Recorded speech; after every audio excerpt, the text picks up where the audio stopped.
Perubahan tatanan tanah jajahan dari sistem imperialisme kuno menjadi imperialisme modern telah membangkitkan ulama dan santri untuk memberikan jawaban yang disesuaikan dengan tantangannya. Ulama dan santri tidak lagi melancarkan perlawanan bersenjata. Hal ini karena penjajah barat menjadikan tanah jajahannya sebagai pasar dan sebagai sumber bahan mentah bagi industrinya.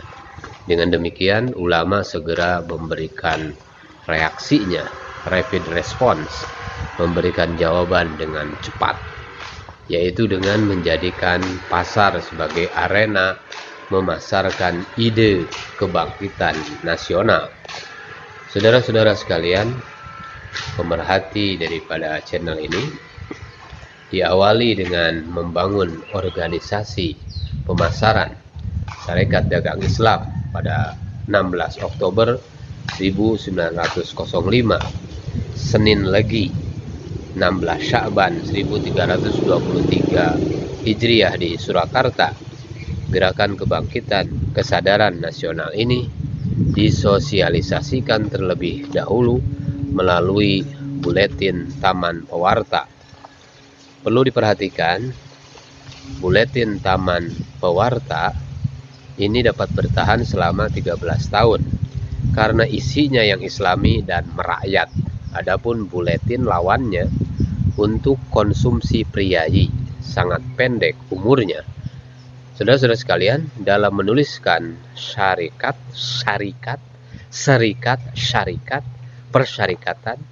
perserikatan, terdapat beberapa macam penulisannya. Ada Syarikat Dagang Islam, kemudian Sarekat Dagang Islamiyah, Sarekat Priayi, Sarekat Islam atau Syarikat Islam, kemudian Persyarikatan Muhammadiyah. Nah, istilah serikat digunakan pula oleh Perserikatan Komunis di India, PKI, yaitu tahun 1920, Syarikat Rakyat 1924, dan Perserikatan Nasional Indonesia PNI. Istilah syarikat, syarikat, serikat, perserikatan lebih merayat pada zaman awal gerakan kebangkitan kesadaran nasional Indonesia karena telah digunakan terlebih dahulu oleh organisasi Islam. Syarikat Dagang Islam 1905 Masehi, kemudian Syarikat Islam 1906, dan Persyarikatan Muhammadiyah 1912. Ada juga organisasi yang didirikan kemudian tidak mau mengikutinya dan menggunakan nama Budi Utomo 1908 karena Budi Utomo gerakan priayi dan bupati yang eksklusif. Saudara-saudara sekalian pemerhati daripada channel ini, agama Islam masuk ke Nusantara Indonesia melalui pasar. Demikian halnya upaya membangkitkan kesadaran nasional diawali pula melalui pasar.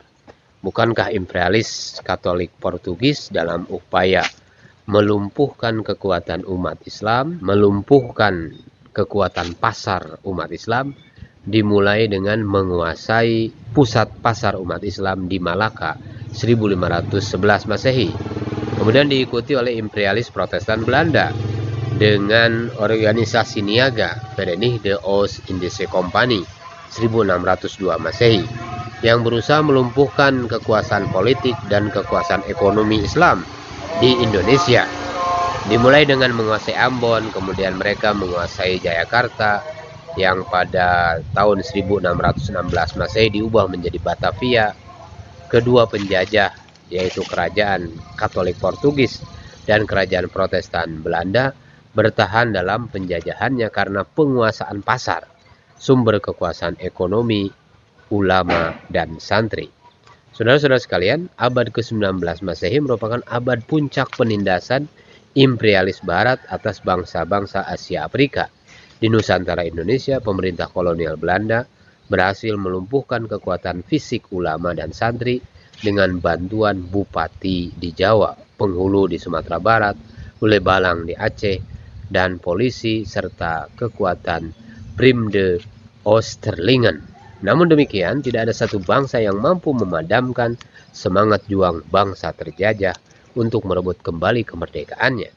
Penindasan yang bagaimanapun parahnya justru berbalik membangkitkan kesadaran dan semangat juang ingin merdeka.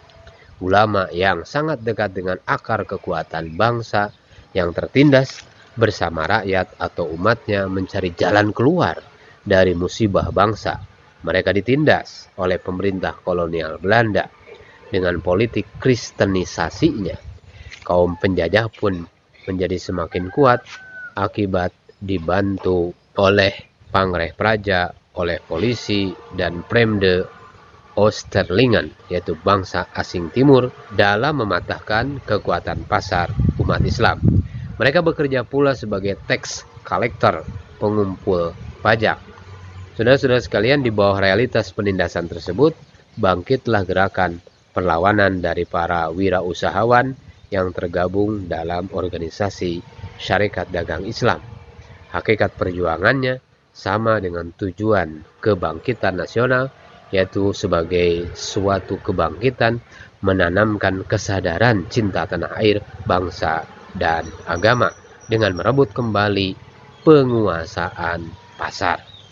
Saudara-saudara sekalian yang dimuliakan Allah Subhanahu wa taala, tidakkah Nabi Muhammad Rasulullah SAW sebelum diangkat menjadi rasul disiapkan terlebih dahulu untuk memahami dan menguasai pasar dengan segenap problematikanya dari usia 8 hingga 40 tahun? Tidakkah Al-Quran memberikan koreksi kesalahan sistem niaga, cara menuliskan perjanjian, utang piutang, hingga sistem menakar dan mengukur yang dilakukan oleh kaum kafirin, kemudian diubahnya menjadi Islami? Ternyata pasar juga berfungsi sebagai sentra perubahan tingkah laku politik, sosial, dan budaya. Mengapa gerakan kebangkitan kesadaran nasional Indonesia sebagai gerakan membangkitkan kesadaran cinta tanah air, bangsa, dan agama? Hal ini timbul karena Nusantara Indonesia telah dirusak oleh kaum imperialis kerajaan Protestan Belanda melalui ketiga hal tersebut. Saudara-saudara sekalian yang dimuliakan Allah Subhanahu wa taala, kekayaan tanah air dirampok sehingga menumbuhkan kemiskinan, menumbuhkan kebodohan, dan hilangnya kedaulatan bangsa. Pertama, kehidupan martabat bangsa direndahkan, hilangnya penguasaan pasar, dan pasarnya dialih tangankan kepada non-pribumi, Fremde Oosterlingen, Cina, India, dan Arab. Yang ketiga, penganut agama Islam atau lainnya melalui politik kristenisasi dipaksa melakukan konversi alih agama ke Kristen. Bangkitnya kesadaran nasional Indonesia selain didorong oleh gerakan nasional di Timur Tengah, juga pengaruh keberhasilan militer dan industri di Jepang serta revolusi Cina. Bangsa-bangsa Asia mulai bangkit berjuang memerdekakan dirinya dari penindasan penjajahan Barat. Saudara-saudara sekalian, pemerhati daripada channel ini, para ulama menyadari bahwa gerakan perlawanan terhadap penjajah menemui kegagalan karena tidak memiliki organisasi kesenjataan secara modern. Oleh karena itu, Umar Said Sokro Aminoto melalui Syarikat Islam menuntut Indi Werbar, pertahanan Indonesia pada masa Perang Dunia Pertama 1914 sampai 1919. Hal ini secara tersirat bertujuan ingin membangkitkan kembali jiwa keprajuritan para pemuda Indonesia yang dipadamkan oleh imperialis Barat. Namun tuntutan ini tidak dikabulkan karena pemerintah kolonial Belanda takut hal ini akan menjadi bumerang. Tuntutan tersebut baru terrealisasikan di bawah pemerintah Bala Tentara Jepang 1943 sampai 1945 dengan dibentuknya Tentara Pembela Tanah Air Peta. Dari sini terbentuklah Tentara Nasional Indonesia tanggal 5 Oktober 1945 Jumat Kliwon 29 Syawal 1364 setelah proklamasi 17 Agustus 1945 Jumat Legi 9 Ramadan 1364. Saudara-saudara sekalian, pemerhati daripada channel ini, Namun faktor eksternal ini sebenarnya tidak akan menyuburkan kesadaran nasional Indonesia bila kondisi internal umat Islam Indonesia tidak memiliki kesadaran kesamaan sejarah, yakni tertindas oleh penjajah barat. Lagi pula faktor eksternal pasti tidak memiliki kesamaan mutlak dengan pengalaman sejarah yang dialami oleh umat Islam Indonesia. Faktor eksternal sekedar pembanding dalam mencari jati diri kejuangan Timur Tengah, India, Cina, dan Asia Tenggara berjuang melepaskan dirinya dari penindasan Barat, memberikan inspirasi pula terhadap kebangkitan nasional Indonesia.